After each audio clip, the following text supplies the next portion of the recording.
Good morning, Lancaster Catholic. I'm Megan Zipfo. And I'm Corinne Periski. Today is Thursday, March 22nd, and here's what you need to know. Those students interested in being a part of next year's Student Council completed applications are due to Mrs. Howe no later than 3 o'clock on Wednesday, March 28th. Late applications will not be accepted. Minithon 2018 is record-breaking. Congratulations to all who were involved in raising the school's highest total of $56,101.65, all for the kids. And we broke a record of the highest number of dancers LCHS's Minithon has ever had. The night was full of games, performances, remembrance, and of course dancing. After a crazy first weekend of the NCAA Tournament, there was a three-way tie for the top spot in the LCHS Bracket Challenge between Mrs. Swisher, Mrs. Giacchetti, and Mrs. Gardner. However, looking ahead, Mr. Sharp and two of Mr. Rigner's brackets have the most points still available to be won. Stay tuned for more bracket updates next week. Speaking of the NCAA Tournament, this year has been nothing short of madness. Have you ever seen a tournament like this? Sadly, the 16-seeded UMBC defeated number 1 overall seed Virginia in the first round. This is the first time a 16 seed has ever beaten a 1 seed. And number 11 seed Loyola Chicago made it to the Sweet 16, but after 2 games finished in buzzer beaters. And number 11 Syracuse won 3 games in 5 days to get into the Sweet 16. That's only the first weekend. So what else is in store? Help support Parkland school shooting victim Anthony Borges and buy a bracelet at lunch from the Respect Life Club.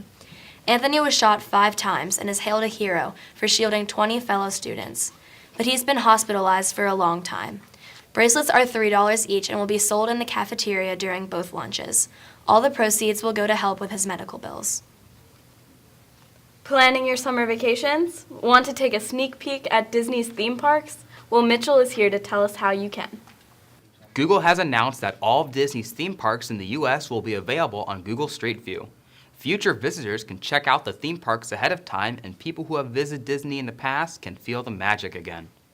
Here's how you can try out the new feature. Pick one of the theme parks, zoom in on a location, drag the yellow Pegman icon onto an area that becomes highlighted in blue, and there you are. You get a 360-degree view of the parks.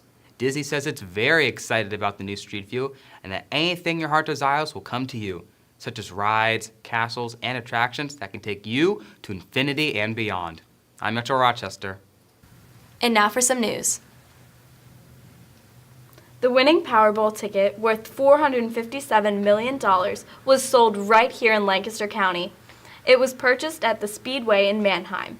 This was the only winner of the 8th largest jackpot ever.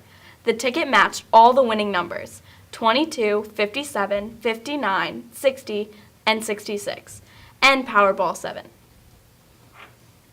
The U.S. Supreme Court has refused to stop the new congressional maps for Pennsylvania. The new map reverses the one that Republicans drew up in 2011. And this one favors the Democrats, who just came off a victory in the 18th congressional district outside of Pittsburgh. Deputy Director of the FBI, Andrew McCabe, is out of the job. President Trump fired him just 48 hours before he was to retire.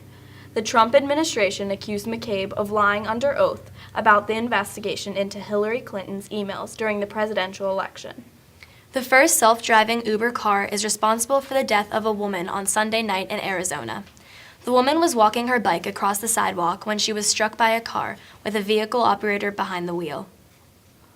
The actor Scott Eastwood is celebrating a birthday.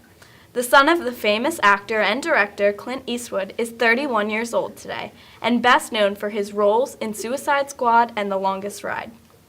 And in 1982, the movie Annie hit screens for the first time, becoming an instant classic. Have a great day, Crusaders! Tomorrow, bet your bottom dollar that tomorrow